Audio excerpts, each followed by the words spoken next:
ಸ್ನೇಹಿತರೆ ಎಲ್ಲರಿಗೂ ನಮಸ್ಕಾರ. ಮತ್ತೊಂದು ವಿಡಿಯೋಗೆ ತಮಗೆಲ್ಲರಿಗೂ ಸ್ವಾಗತ. ಸ್ನೇಹಿತರೆ, ಇವತ್ತಿನ ಈ ವಿಡಿಯೋದಲ್ಲಿ ಯಾವುದ್ರ ಬಗ್ಗೆ ನಾನು ನಿಮಗೆ ಮಾಹಿತಿ ನೀಡ್ತಾ ಇದ್ದೀನಿ ಅಂತಂದರೆ, ಈ ಗ್ಲಿರಿಸೀಡಿಯಾ ಪ್ಲಾಂಟ್ ಬಗ್ಗೆ. ಕಾಮನ್ ಆಗಿ ಇದನ್ನು ಫರ್ಟಿಲೈಸರ್ ಪ್ಲಾಂಟು ಅಥವಾ ಗೊಬ್ಬರದ ಗಿಡ ಅಂತ ಕಾಮನ್ ಆಗಿ ಕರೀತಾರೆ. ಏನಕ್ಕೆ ಇದನ್ನು ಫರ್ಟಿಲೈಸರ್ ಪ್ಲಾಂಟು ಗೊಬ್ಬರದ ಗಿಡ ಅಂತ ಕರೀತಾರೆ ಅಂತಂದರೆ, ಒಂದು 15-20 ವರ್ಷದಿಂದ ಬ್ಯಾಕ್ ಹೋದರೆ ಪ್ರತಿಯೊಬ್ಬ ರೈತನಿಗೂ ವ್ಯವಸಾಯ ಅವನು ಯಾವುದಾದ್ರು ಮಾಡಲಿ, ಅಡಿಕೆ ತೋಟ, ತೆಂಗಿನ ತೋಟ, ಭತ್ತ ಬೆಳೆಯುವಂಥದ್ದು, ತರಕಾರಿ ಬೆಳೆಯುವಂಥದ್ದು, ಯಾವುದೇ ಒಂದು ವ್ಯವಸಾಯ ಮಾಡಿದ್ರು ಕೂಡ ಈ ಗಿಡ ಇಲ್ದೇ ವ್ಯವಸಾಯ ಮಾಡ್ತಾ ಇರಲಿಲ್ಲ ಇವರು.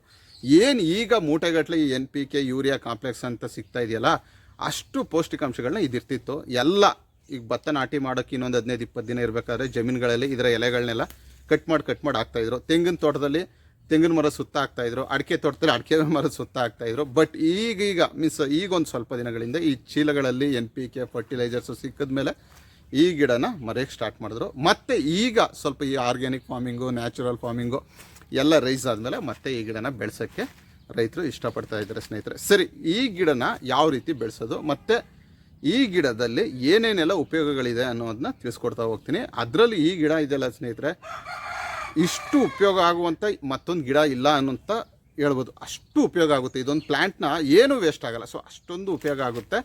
ಈ ಗಿಡದಲ್ಲಿ ಏನೇನೆಲ್ಲ ಯೂಸ್ ಮಾಡ್ಬೋದು, ಏನಕ್ಕೆ ಈ ಗಿಡ ಅಷ್ಟೊಂದು ಇಂಪಾರ್ಟೆನ್ಸ್ ಇದೆ ಅಂತ ತಿಳಿಸ್ತಾ ಹೋಗುತ್ತೆ ಸ್ನೇಹಿತರೆ. ಸೊ ಇದರಲ್ಲಿರುವಂಥ ನ್ಯೂಟ್ರಿಷನ್ಸು, ಈ ಗೊಬ್ಬರದ ಗಿಡ ಅಂದ ತಕ್ಷಣ ಎಲ್ಲರೂ ಮೈಂಡಲ್ಲಿ ಬರುವಂಥ ಈ ಗಿಡನ ಕಿತ್ತು ಎಲೆನ ಗೊಬ್ಬರಕ್ಕೋಸ್ಕರ ಯೂಸ್ ಮಾಡೋದು ಅಂತಲ್ಲ.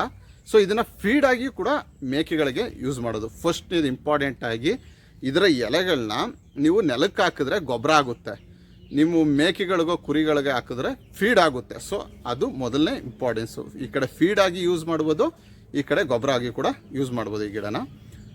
ಆ ಗೊಬ್ಬರ ಆಗಿ ಯೂಸ್ ಮಾಡುವಂಥದ್ದು ಏನಕ್ಕೆ ಅಂತಂದರೆ, ಇದರಲ್ಲಿ ಒಂದು ಲಿಸ್ಟ್ ತೋರಿಸ್ತಾ ಇದ್ದೀನಿ ನೋಡಿ. ಏನು ಈ NPK ಅಂತ ನೀವು ಹಾಕ್ತಿರಲ್ಲ, ನೈಟ್ರೋಜನ್ ಆಗಿರ್ಬೋದು, ಪೊಟ್ಯಾಷಿಯಮ್ ಆಗಿರ್ಬೋದು, ಫಾಸ್ಫರಸ್ ಆಗಿರ್ಬೋದು, ಅಷ್ಟು ಕೂಡ ಈ ಒಂದು ಗಿಡದ ಎಲೆಗಳಲ್ಲಿದೆ.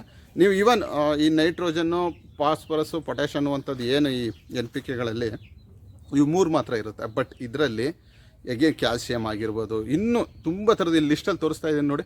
ಸೊ ನಾನು ನೋಡ್ಬಿಟ್ಟು ಇದೇನಪ್ಪ ಇಷ್ಟೊಂದು ನ್ಯೂಟ್ರಿಷನ್ಸ್ ಇದೆಯಲ್ಲ ಅಂದ್ಬಿಟ್ಟು ನೀವು ಬೆಳೆದಿದ್ದೀರಾ ಸರ್ ಅಂತಂದರೆ, ಖಂಡಿತವಾಗ್ಲೂ ನಾನು ಬೆಳೆದೇ ಇರ್ತೀನಿ ಈ ಪ್ಲ್ಯಾಂಟ್ನ.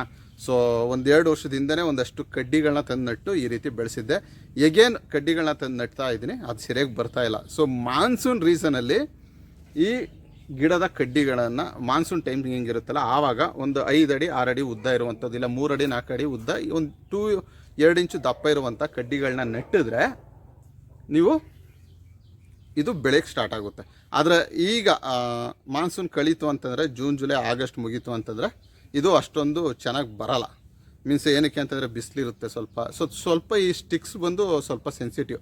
ನೀವು ಕಟ್ ಮಾಡಿ ನೆಟ್ಟಿದ್ರೆ ಬರಲ್ಲ. ಸೊ ಬೀಜಗಳನ್ನ ಯೂಸ್ ಮಾಡ್ಕೊಂಡು ನೀವು ಗಿಡನ ಬೆಳೆಸ್ಕೋಬೋದು. ಸರಿ, ಮೊದಲನೇದಾಗಿ ಎಲೆನ ಕಿತ್ತು ಭೂಮಿಗೆ ಹಾಕಿದ್ರೆ ಫರ್ಟಿಲೈಸ್ ಆಗುತ್ತೆ. ಇದೇ ಎಲೆನ ಕಿತ್ತು ಮೇಕೆ ಕುರಿಗಳಿಗೆ ಹಾಕಿದ್ರೆ ಮೇವಾಗಿ ಪರಿವರ್ತನೆ ಆಗುತ್ತೆ. ಓಕೆ, ಅಷ್ಟೇ ಅಲ್ಲ, ಬರೀ ಗೊಬ್ಬರ ಮೇಕೆಗೆ ಮೇವುಗಳು ಅಂತಲ್ಲ, ಇದನ್ನು ನಾವು ಲೈವ್ ಫೆನ್ಸಿಂಗಾಗಿ ಯೂಸ್ ಮಾಡ್ಬೋದು. ಸೊ ತುಂಬ ಜನ ಇಷ್ಟಪಡ್ತಾರೆ ಲೈವ್ ಫೆನ್ಸಿಂಗ್ ಅಂತ. ಈಗ ಲಕ್ಷಾಂತರ ರೂಪಾಯಿ ಖರ್ಚು ಮಾಡಿ ಈ ಕುರಿ ಕೋಳಿ ಮೇಕೆಗಳೆಲ್ಲ ಸಾಕಿದ್ರೆ ಚೈನ್ ಲಿಂಕ್ ಫೆನ್ಸಿಂಗ್ ಎಲ್ಲ ಮಾಡಿಸ್ಬೇಕು. ಏನು ಬೇಡ, ಈ ಹಸುಗಳು ಬೇರೆಯವ್ರ ಜಮೀನಿಂದ ಹಸುಗಳಾಗಲಿ, ಕುರಿಗಳಾಗಲಿ, ಮೇಕೆಗಳಾಗಲಿ ಒಳಗಡೆ ಬರದೇ ಇರಲಿ ಅಂತಂದರೆ ಇದನ್ನು ಲೈವ್ ಫೆನ್ಸಿಂಗಾಗಿ ಯೂಸ್ ಮಾಡ್ಬೋದು. ನೀವು ಒಂದಷ್ಟು ಸೀಡ್ಸ್ನ ಪರ್ಚೇಸ್ ಮಾಡಿ ಒಂದು ಪ್ಯಾಕೆಟಲ್ಲಿ ಏನಾದರೂ ಬೆಳೆಸಿ, ಒಂದು 2 ಅಡಿ 3 ಅಡಿ ಆದಮೇಲೆ ಗಿಡಗಳನ್ನ ನಿಮ್ಮ ಫೆನ್ಸಿಂಗ್ ಏನಿರುತ್ತೆ ಆ ಫೆನ್ಸಿಂಗ್ ಪಕ್ಕ ಇಟ್ಕೊಂಡು ಹೋದರೆ ನೀವು ಇದೇ ಒಂಥರ ಬ್ಯಾರಿಕೇಡ್ ಆದಂಗೆ ಆಗುತ್ತೆ. ಸೊ ತುಂಬ ಕಡೆ ಇದನ್ನು ಲೈವ್ ಫೆನ್ಸಿಂಗಾಗಿ ಯೂಸ್ ಮಾಡ್ಬೋದು. ಒಂದು ಗೊಬ್ಬರ ಆಗಿ ಯೂಸ್ ಮಾಡ್ಬೋದು, 2 ಮೇವಾಗಿ ಯೂಸ್ ಮಾಡ್ಬೋದು, 3ನೇದು ಲೈವ್ ಫೆನ್ಸಿಂಗಾಗಿ ಇದನ್ನು ಯೂಸ್ ಮಾಡ್ಬೋದು.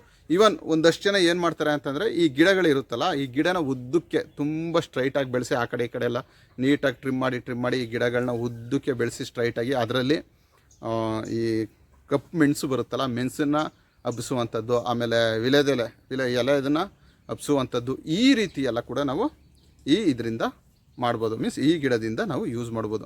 ಸೊ ನೀವು ಏನು NPK ಅಂತ ಕರಿತೀರಲ್ಲ, ಆ NPK ನ್ಯಾಚುರಲ್ ಆಗಿ ಫ್ರೀಯಾಗಿ ಸಿಗಬೇಕು ಅಂತಂದರೆ ನೀವು ಈ ಗಿಡಗಳನ್ನ ಬೆಳೆಸಲೇಬೇಕು.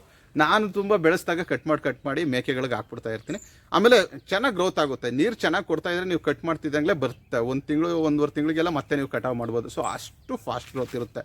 ಅದ್ರ ಏನೊಂದು ಡಿಸ್ಅಡ್ವಾಂಟೇಜ್ ಅಂತಂದರೆ, ಈ ನೈಟ್ರೋಜನ್, ಪೊಟ್ಯಾಷಿಯಮ್, ಫಾಸ್ಫರಸ್, ಕ್ಯಾಲ್ಸಿಯಮ್, ಇವೆಲ್ಲ ಮೆಗ್ನೀಷಿಯಮ್ ಇವೆಲ್ಲ ಜಾಸ್ತಿ ಇರೋದ್ರಿಂದ ನೀವು ಮೇಕೆಗಳಿಗೆ ಇವನ್ನ ಲಿಮಿಟಾಗಿ ಕೊಡಬೇಕು. ವಾರದಲ್ಲಿ 1 ದಿನನೋ ಇಲ್ಲ ವಾರದಲ್ಲಿ 2 ದಿನ ಆ ರೀತಿ ಇವನ್ನ ಕೊಡಬೇಕು. ಮೇಕೆಗಾಗಲಿ ಕುರಿಗಳಾಗಲಿ ತಿಂತವೆ, ಇದನ್ನು ಲಿಮಿಟಾಗಿ ಕೊಡಬೇಕು. ಪದೇ ಪದೇ ಕೊಡಬಾರ್ದು ಇದನ್ನು.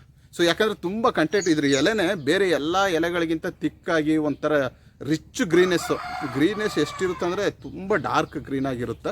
ಸೊ ಅದರಿಂದ ಇದನ್ನು ನೀವು ಪದೇ ಪದೇ ಕೊಡೋಕ್ಕಾಗಲ್ಲ, ಅದೊಂದು ಡಿಸ್ಅಡ್ವಾಂಟೇಜ್. ಈ ಗಿಡದ ಸೀಡ್ಸ್ ಏನಾದ್ರು ನಿಮ್ಗೆ ಬೇಕು ಅಂತಂದರೆ ಸ್ಕ್ರೀನಲ್ಲಿ ಕಾಣ್ತಿರೋ ನಂಬರ್ಗೆ ನೀವು ಮೆಸೇಜ್ ಮಾಡಿದ್ರೆ ನಾನು ಸೀಡ್ಸ್ನ ತಲುಪಿಸ್ಕೊಡ್ತೀನಿ. ಇದೇನು ಕೆ ಜಿ ಗಟ್ಟಲೆ ಬೇಕಾಗಿಲ್ಲ, ಇದ್ರ ಸೀಡ್ಸ್ ಏನು ನಿಮಗೆ ಕೆ ಜಿ ಗಟ್ಟಲೆ ಏನು ಬೇಕಾಗಲ್ಲ. ಒಂದು 100 ರೂಪಾಯಿಗೋ 200 ರೂಪಾಯಿಗೋ ಪರ್ಚೇಸ್ ಮಾಡಿ ಒಂದಷ್ಟು. ಆಮೇಲೆ ಸೀಡ್ ಜರ್ಮಿನೇಷನಲ್ಲಿ ತುಂಬ ಜನ ಯಾವ ರೀತಿ ಜರ್ಮಿನೇಷನ್ ಮಾಡೋದು ಅದನ್ನೆಲ್ಲ ತಿಳ್ಕೊಳ್ಬೇಕು.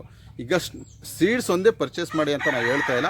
ಸ್ಟಿಕ್ಸು ಮಳೆಗಾಲ ಆಗಿದ್ದರೆ ಸ್ಟಿಕ್ಸ್ನ ಕಟ್ ಮಾಡಿ ಹಾಕಿದ್ರೆ ಆರಾಮಾಗಿ ಬರುತ್ತೆ. ಈಗ ಮಳೆಗಾಲ ಇಲ್ಲ, ನಾನು ಕೂಡ ಇಲ್ಲಿ ನೋಡಿ ಇಲ್ಲಿ ಕಾಣಿಸ್ತಾ ಇದೆಯಲ್ಲ ಒಂದಷ್ಟು ಸ್ಟಿಕ್ಸ್ನ ಕಟ್ ಮಾಡಿ ನೆಟ್ಟಿದ್ದೀನಿ, ಬರ್ತಾ ಇಲ್ಲ, ಬಿಸಿಲಂಗಿದೆ, ಸೊ ಬರ್ತಾ ಇಲ್ಲ. ಆ ಟೈಮಲ್ಲಿ ಏನು ಮಾಡಿದೆ, ನಾನು ಕೂಡ ಒಂದಷ್ಟು ಸೀಡ್ಸ್ನ ಜರ್ಮಿನೇಷನ್ಗೆ ಹಾಕಿದ್ದೀನಿ. ಬಂದಮೇಲೆ ಪ್ಲಾಂಟೇಷನ್ ಮಾಡೋಣ ಅಂತ. ನಿಮ್ಗೆ ಯಾರಿಗಾದರೂ ಈ ಗಿಡದ ಸೀಡ್ಸ್ ಬೇಕು ಅಂತಂದರೆ ನೀವು ಕಾಲ್ ಮಾಡಿ ಇಲ್ಲ ವಾಟ್ಸಪ್ ಮಾಡಿ ನಾನು ಕಳಿಸ್ಕೊಡ್ತೀನಿ. ನಿಮ್ಗೇನು 1000 ರೂಪಾಯಿಗೆ ತಗೊಳ್ಳೋದು ಬೇಕಾಗಿಲ್ಲ, ಒಂದು 100 ರೂಪಾಯಿಗೆ 200 ರೂಪಾಯಿಗೆ ತಗೊಂಡ್ರೆ ತುಂಬಾ ಸೀಡ್ಸ್ ಬರುತ್ತೆ. ಅದರಲ್ಲಿ ಸೀಡ್ಸ್ನ ಯಾವತ್ತೂ ಉಣಿ ಹಾಕಬೇಕು. ಯಾವುದೇ ಸೀಡ್ಸ್ ಆಗಲಿ ಆ ಪ್ರೊಸೀಜರ್ನ ತಿಳ್ಕೋಬೇಕು. ಒಳ್ಳೆ ಜರ್ಮಿನೇಷನ್ ಆಗಬೇಕು ಅಂತಂದರೆ 12 ಅವರ್ಸು 24 ಅವರ್ಸು ಆ ಸೀಡ್ಸ್ನ ನೆನೆಸ್ಬೇಕು ನೈಟ್ ಟೈಮ್. ಆವಾಗ ಜರ್ಮಿನೇಷನ್ ಅನ್ನುವಂಥದ್ದು ಚೆನ್ನಾಗಿ ಬರುತ್ತೆ. ಸೊ ಆ ರೀತಿ ಈ ಗಿಡ ಯಾರೇ ವ್ಯವಸಾಯ ಮಾಡಿದ್ರು ಕೂಡ ಕಡ್ಡಾಯವಾಗಿ ಈ ಗಿಡನ ತಪ್ಪದೇ ಬೆಳೆಸಿ ಸ್ನೇಹಿತರೆ. ಆದಷ್ಟು ಎಷ್ಟೇ ಇದ್ದರೂ ಕೂಡ ಆದಷ್ಟು ನ್ಯಾಚುರಲ್ ಫಾರ್ಮಿಂಗ್ ಮಾಡೋಕ್ಕೆ ಟ್ರೈ ಮಾಡಿ. ಒಂದು 20-30% ಆದರೂ ಈ ರೀತಿ ಎಲೆಗಳನ್ನ ಯೂಸ್ ಮಾಡುವಂಥದ್ದು. ಆಮೇಲೆ ತುಂಬ ಜನ ಸರ್ ನಾವು ಹಸುಗಳು ಸಾಕೋಕ್ಕಾಗಲ್ಲ, ಆ ರೀತಿ ಇರುತ್ತೆ, ಪರಿಸ್ಥಿತಿ ಇರುತ್ತೆ. ಹಸುಗಳು ಸಾಕೋಕ್ಕಾಗಲ್ಲ, ಗೊಬ್ಬರಕ್ಕೋಸ್ಕರ ಈ ಕುರಿ ಮೇಕೆಗಳು ಸಾಕೋಕ್ಕಾಗಲ್ಲ, ನಮ್ಗೆ ಟೈಮ್ ಇಲ್ಲ, ಏನೇನೋ ಬಿಸ್ನೆಸ್ ಇದೆ ಅನ್ನೋರು ಈ ಥರ ಪ್ಲಾಂಟ್ಗಳನ್ನ ನೀವು ಬೆಳೆಸ್ಕೊಂಡ್ರೆ ಫ್ರೀಯಾಗಿ ಸಿಗುವಂಥ ಒಂದು ಫರ್ಟಿಲೈಸರ್ ಇದು ನಿಮಗೆ. ಸೊ ಖಂಡಿತವಾಗ್ಲೂ ದಯವಿಟ್ಟು ಈ ರೀತಿಯ ಒಂದಷ್ಟು ಗಿಡಗಳನ್ನ ಬೆಳೆಸೋಕ್ಕೆ ಟ್ರೈ ಮಾಡಿ. ನಾನು ಕೂಡ ಒಂದಷ್ಟು ಇಂಪಾರ್ಟೆಂಟ್ ಆಗಿರೋ ಗಿಡಗಳ ಬಗ್ಗೆ, ಈಗ ಚಾಯಾ ಪ್ಲ್ಯಾಂಟ್ ಆಗಿರ್ಬೋದು, ಈ ರೀತಿ ಗಿಡಗಳ ಬಗ್ಗೆ ಮಾಹಿತಿ ನೀಡಿದ್ದೀನಿ ಸ್ನೇಹಿತರೆ.